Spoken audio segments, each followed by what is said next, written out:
You've seen the American flag 1,000 times, on schools, on porches, during parades. But have you ever stopped and wondered who actually made the very first one?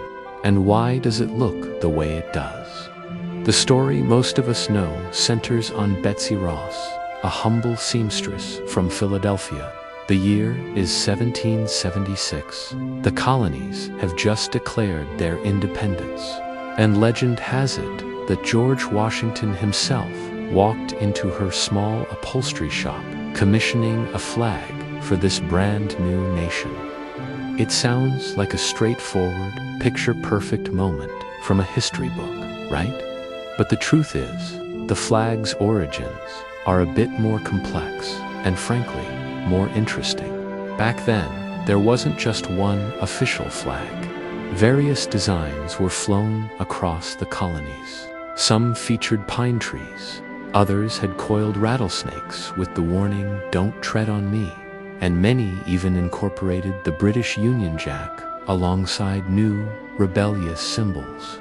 People were experimenting, almost as if they were asking out loud, what should freedom look like? Betsy Ross's supposed design, 13 white stars, arranged in a perfect circle on a blue field, one for each colony, wasn't the only idea out there, but it was elegant, balanced, and deeply symbolic. A circle meant that no single colony was more important than another. They were all united. Every star was equal in its light, and every stripe represented a voice in harmony. It was a visual promise of equality. Now, here's a fascinating detail. Modern historians actually debate whether Betsy Ross truly sewed that very first flag. Some historical records and family accounts suggest she did, while other evidence indicates the iconic circle of stars might have been a later design. But what makes her story so powerful isn't the absolute, verifiable proof. It's the enduring image of an ordinary woman quietly stitching hope and unity into a piece of fabric during a time of immense uncertainty and conflict. Just think about that for a moment. A nation that barely existed, that was still fighting for its life, already had a symbol to believe in.